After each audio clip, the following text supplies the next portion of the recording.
небольшой бюджет. Говорил ранее, то, что нужно 50 или 100 долларов заплатить тому же Steam, чтобы выложить свою игру. Ваша игра спокойно там пропустится и будет продаваться. Сами можете цену выставлять, какая вам нужна. Первые инвестиции на развитие проекта, там, на вот это содержание проекта, на обновление.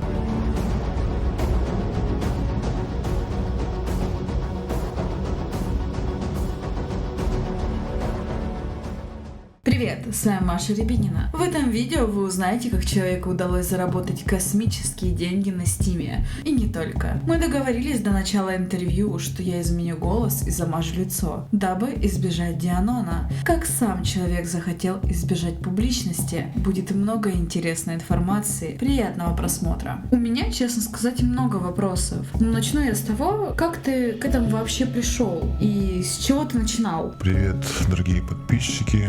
Маша. На самом деле я изначально не хотел этим заниматься, просто так, в течение обстоятельств. Не знаю, я что-то пытался там делать в самом детстве, там какие-то игры, но как бы я просто как хобби был, а потом просто все завертелось. А начиналось с того, что я в какой-то момент зашел на YouTube и стал смотреть видео о том, как сделать свою игру. Твоя первая игра, какая она вообще была?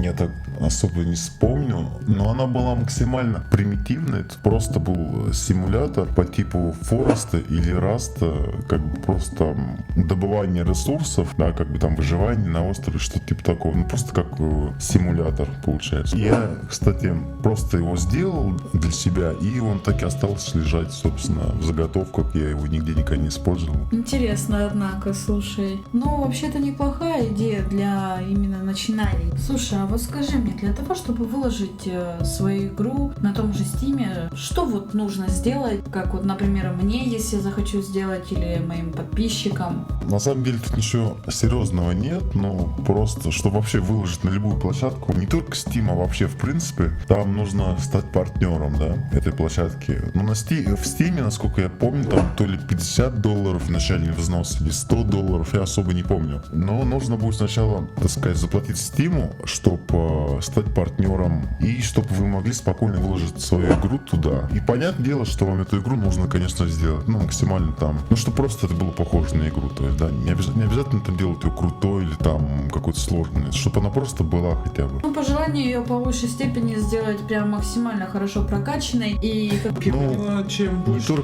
Не только прокачанная, а как бы, чтобы она просто была в более-менее вменяемом виде, чтобы просто можно было в нее играть, как бы, чтобы она была играбельная, что ли, как-то так. Ну и как я поняла, чем больше платформ и площадок, с которыми ты сотрудничаешь, тем же лучше для тебя. Да, тем больше получается, как бы сказать, узнаваемость игры, то есть узнаваемость бренда, и, в общем-то, люди узнают об этом продукте. А из чего, в общем, состоит твой заработок?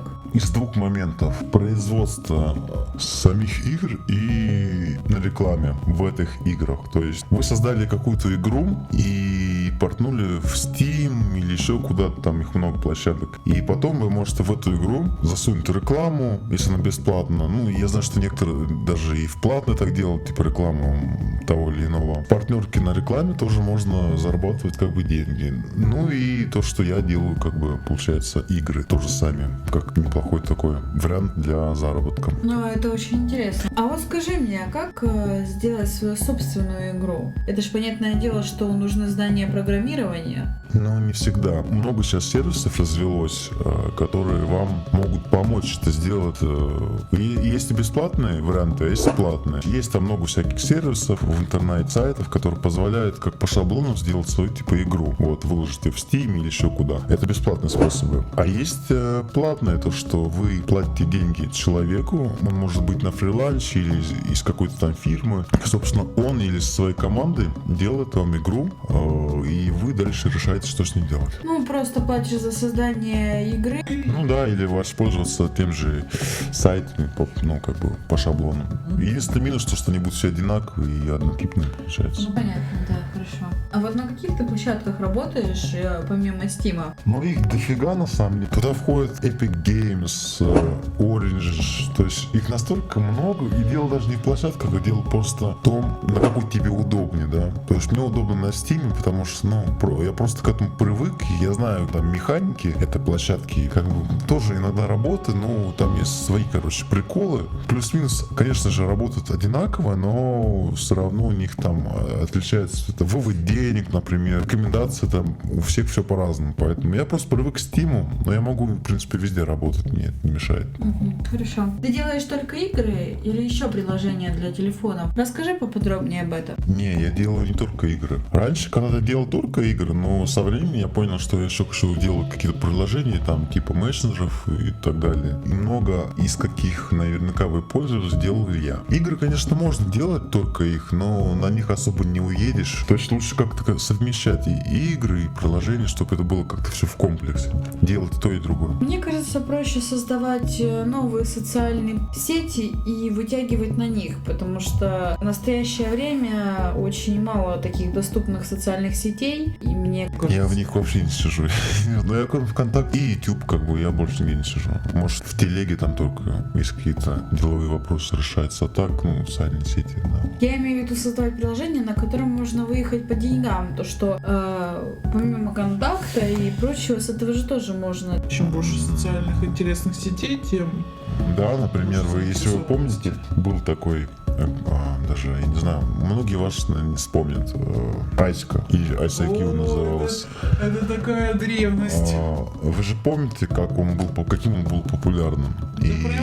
По-моему, даже сейчас никто и не вспомнит. Вот, его не древняя вспомнил. окаменелость. Да. Такая же штука была и с контактом. Тоже был популярным, все там сидели. И то, что происходит сейчас, контакту особо, ну, прибавился там трафик на процентов 40-30. Те люди ушли уже оттуда, они, я не знаю, просто сидят. Мне кажется, если снова разблокируют Инстаграм, то этот же процент уйдет же. Ну, уйдет обратно, как бы, да. Вот, например, я захотела запилить свою игру или приложение. Сколько мне это обойдет и где брать первые инвестиции? Можно сделать бесплатно свою игру. Ну, выложить, естественно, да, нужно будет небольшой бюджет. Говорил ранее, то, что нужно 50 или 100 долларов заплатить тому же Steam, чтобы выложить свою игру. Но можно сделать и по-другому, просто как бы для своих ее выложить и засунуть ту рекламу. Твои подписчики можешь, чтобы они в нее играли и видели определенную рекламу, с помощью которой ты будешь что-то иметь. Ну да, я поняла это. Неплохой заработок для меня. Да.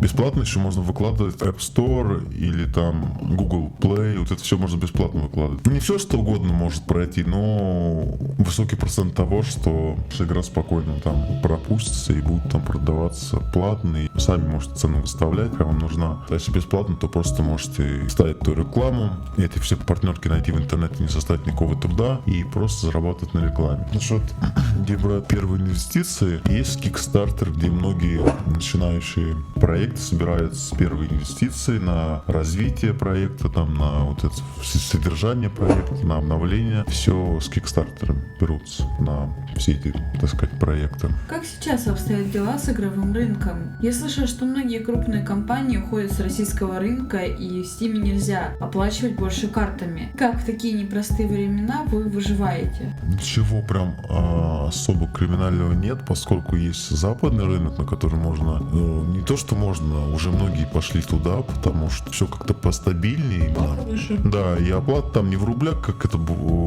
принято здесь, а в долларах, там евро. Поэтому многие, с кем я работал или работаю, пошли на западный рынок, как бы на западную аудиторию. Там и оплата выше, и, в принципе, пассивный заработок намного больше составляет. Да, мне кажется, там если продавать игры, они будут гораздо, лучше идти продажи. Да, там будет лучше продажи, и еще там просто сам покупатель более платежеспособный, чем, к сожалению, у нас. Там все что угодно могут реально купить. У нас, в общем говоря, сложнее что-то продать за деньги тому же покупателю. Это все сложно. Это либо игровые донаты какие-то, или какая-то супер игра. Все остальное очень сложно продавать. Я поняла, это хорошо. А вот скажи мне, как скачивать или покупать именно твою игру? Это ж нужно вкладывать очень большое финансирование в рекламу и распространение ее. Или дело не только в рекламе? Давай я тут пример на твоем канале приведу. У тебя канал не для всех. У тебя тема немного нестандартная. И все равно ты же нашла как-то 2 подписчиков на свой канал. Как тебе это удалось? Я поняла, поняла, это как пословица, типа, на свой товар найдется и купец. Да? Да. Если ты вообще годный продукт, то купит их будет десятки раз больше. Я годного, я ничего такого не говорю, просто у тебя тренд не для всех. Также и с играми тоже бывает. Какие-то бывают инди-проекты, которые мало, в принципе, людей интересуются, а бывают игры, которые нравятся всем. Double Jump, вы, наверное, помните эту игру, где там просто... Ты, конечно, сегодня вспоминаешь одну древность. Ну, это просто классика, с этого все и началось. Вот это 3 в ряд, да. Зума, вот это, помнишь, шайки, которые... Вот, с этого все начинается, с этого все началось. Все вот с этого. CSGO это вообще самый старый, наверное, проект, который я помню. Сначала у него вообще было какое-то другое название, потом стало CS, а потом вот всеми знаменитый CSGO. Демо, образец этой игры, он назывался вообще не так, и там был другой вообще смысл, а получился шутер. Понятно, да? А что касается рекламы продукта и маркетинга приложения, и что делать, когда бюджета на раскрутку той или иной игры нету, он отсутствует? Чем больше у вас денег, тем больше у вас будет скачивания. Если денег нет, вы можете просто рекламироваться локально, типа сарафанного радио. Если нет бюджета, если есть много денег, то можете просто выливать деньги в рекламу вашу. Вот и все. Это все просто. Как бы. Хорошо. Как заработать на тренде? Тоже классный вопрос. На самом деле, только на партнерках можно заработать. Вы, наверное, встречали, скачиваете игру, там бывает реклама в самом торренте. Это сделано для того, чтобы получить трафик на определенный сайт или группу ВКонтакте. Знаю, кстати, такую фигню, потому что когда ты переходишь порой на сайт, вот я находила, нажимаю ее скачать, и он меня перекидывает на совсем другую ссылку с другой вообще рекламой. Ну да, вот. То есть также... вот это она фишка их. Так, может, свой канал продвигаете в торрентах. Кстати, отличная идея, надо было взять на заметку. Да, поэтому партнерки в торрентах тоже их много, и на этом тоже зарабатывают. Вы не думайте, что на этом мало зарабатывается. Нет, если это большое количество, то там деньги совершенно другие, и масштабы происходящего тоже другие, поэтому не стоит недооценивать такую рекламу. Сколько в среднем уходит времени на создание и распространение игры? И как вообще долго ждать первый заработок?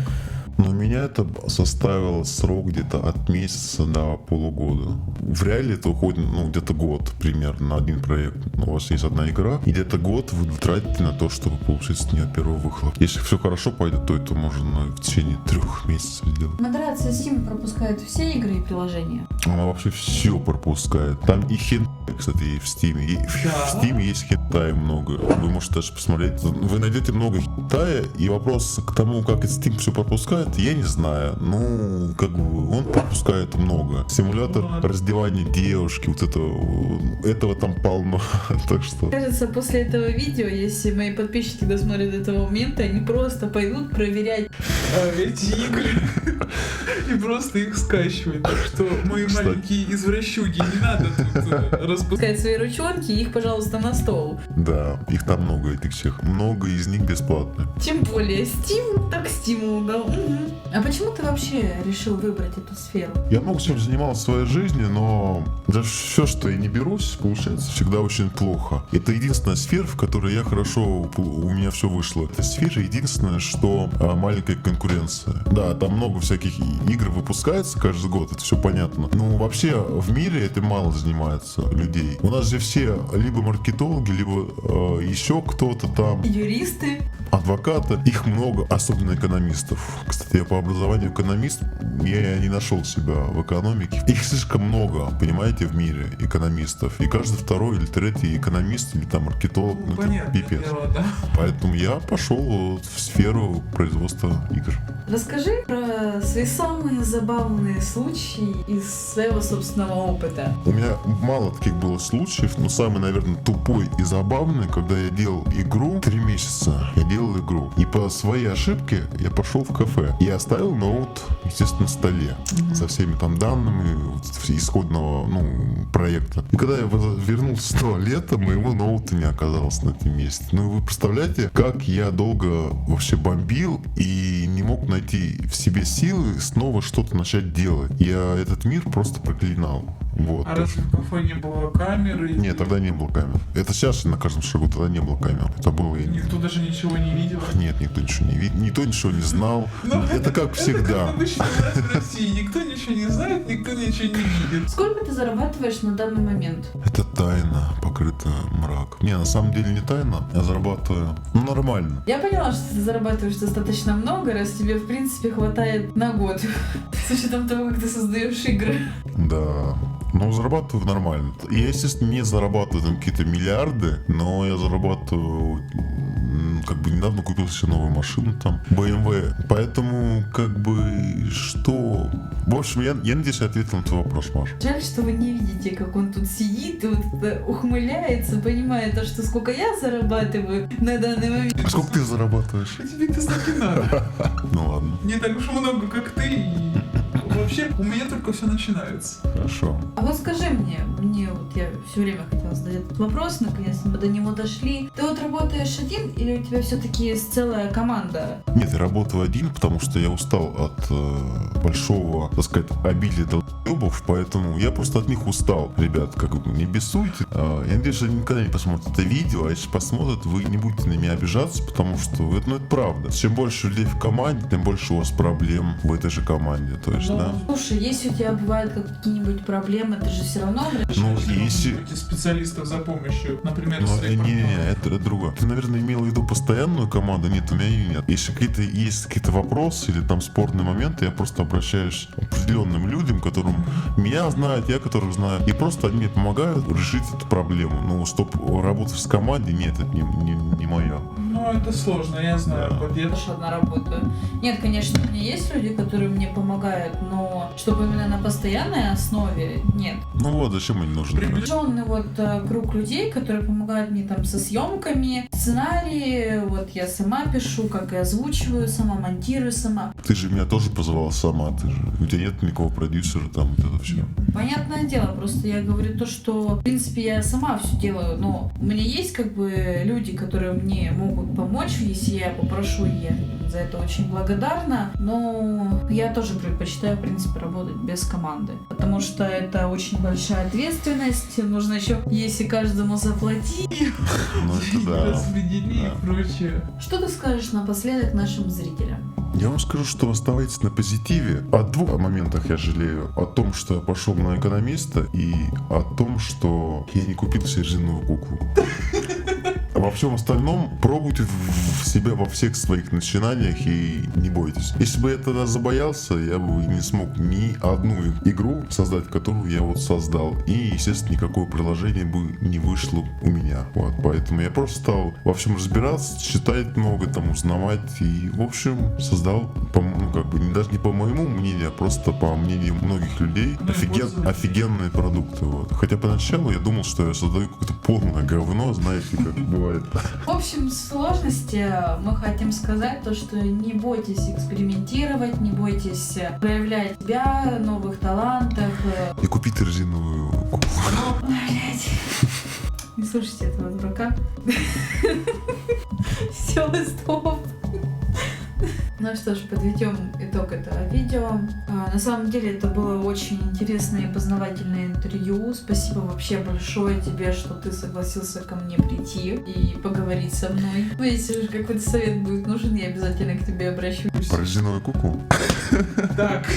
Ну почему кукла? Ну мне не кукла нужна, мне кое-что другое нужно. Ну, я не узнавал. Сегодня, может, ты посмотришь, сколько стоит, и может закажешь. Ладно, всем большое спасибо за просмотры. Не забудьте подписаться и поставить колокольчик. Я вас всех очень люблю. Ждите еще более крутых видео. С вами была Маша Рябинина. До скорых встреч!